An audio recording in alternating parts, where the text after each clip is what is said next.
So we're talking about Socrates, Before and After Socrates by Cornford, right? Chapter 2, pages 45 to 53.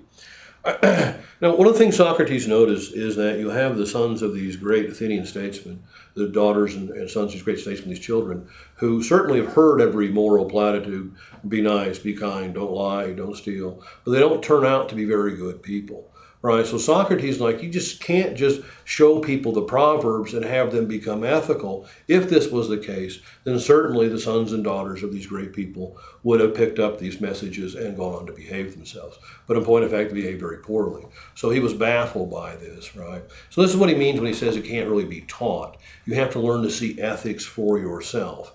It can be something you've heard. If you've heard a maxim, right, be honest, be kind, and then you got a temptation. Maybe you give the temptation, maybe you listen to the maxim. If you know the maxim to be true, right, for Socrates, the temptation then disappears. He really would ever give in to it. That's what he wants, right, be individuals that are reliable moral actors over time, individuals who have seen the good for themselves. And his process of questioning would help you, right, to develop, right, that kind of moral vision.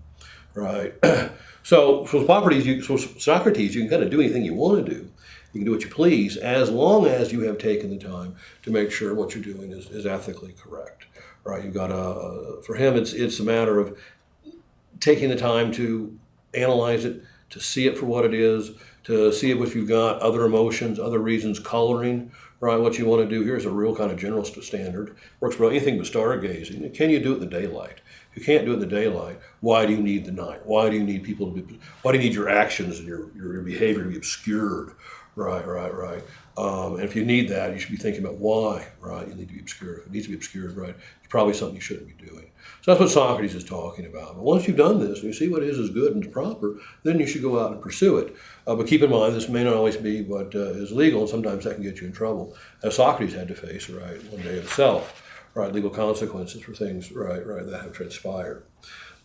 So for Socrates, right, we have this, the Greeks had a kind of idea of a psyche, and for them it was kind of a shadow of the self. You needed to combine the psyche with the physical body, or the blood of the physical body, to make memories. And Socrates is coming on teaching this kind of new view of psychology, or the psyche, where the psyche is actually the seat of moral intelligence, as Cornford will call it. It's the place where we make decisions. So for an ancient Athens, for instance, if you're running under the old Greek psyche system, right? If you saw somebody on Monday that you liked, but you wanted to ask out, but you didn't ask them out. You saw them on Tuesday, you didn't ask them out, but you saw them on Wednesday and you asked them out. They would explain that by the god Aphrodite, the goddess of love, was in sexual love, right? Romance was in town, and she inspired you, right, to make the offer. And the same thing if you punch somebody in the nose. You saw them on Monday, didn't hit them. You saw them on Tuesday, didn't hit them. If you punched them on Thursday or Wednesday, it's because Ares, the god of war, is in town. He's the one, right, that made you do this. So Socrates is getting rid of this system of denial, kind of how you kind of get off of, yeah, I wanted to do it, but Ares really was responsible for me punching this guy, right? You got to learn to accept it for yourself. It's kind of learning you are the one responsible for it. You made the decision, not the gods, and you're got to take accountability for your actions. Now, this can sound like common sense to us, but he's really changing this from what's called a shame culture to a guilt culture, where you kind of throw off your shame on the gods and make your appeasements and make your sacrifices and be done with it. Now you have to learn to take that accountability yourself. And this is putting it into a great big fun time. Before this, you could blame almost anything you did on something else, and now it's all on you, right? This will make you more unpopular, right? Rather than probably about anything else a person can do in their lifetime. And we'll see that happen to Socrates in his trial, right? And so Socrates, therefore, if we're doing something, we're choosing something, right? He had this idea that nobody willingly does what is wrong, right? We all choose something we thought to be good at the time.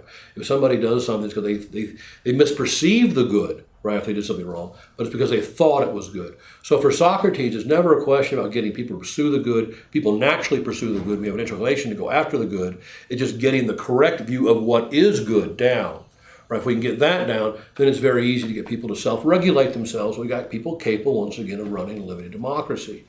Right, if you want people to give you controls and tell you what to do all the time, tell you what you can eat, when you can do this, right, it's a very different kind of life. And in a democratic setting like Athens, like Socrates wants to develop, the kind of people he wants to develop, you have to have self-mastery, self-control, and be able to do all this stuff, right, yourself. You've got to be able to make these decisions, ethical decisions, on your own. right? And Socrates' program was about teaching people how to do that, and one person at a time is the way he came at it, right? One discussion at a time will get people onto this correct track. Right, folks, the general idea we get from Cornford chapter 2 was Socrates talking about, well, ethics and the importance of ethics, ethics being the principal concern of his inquiry. That metaphysics and other things can come later, but the main thing we need to get down first is getting down the ethical questions in life. And he spends a lot of time focusing on that. He thinks we're all naturally ethical, we're all naturally good, and this can fit very easily with evolutionary psychology, right? A species that's going to cooperate and be together has to develop, right? It needs to develop these kind of moral instincts, things that will keep the group cooperative and keep it together. And Socrates is talking about that and how we make that actual and development, and we combat things that have been handed down from previous generations that may not be accurate or useful in the time period we're in. Right, so we've got to dispense with the previous rule sets, and we keep the ideas that are good from any previous rule set, and develop your own rule set for your own life as you go through it, one that can explain your experiences, right, and do justice to what you've come to see and live and feel, right, rather than living somebody else's life, at least given to you by them.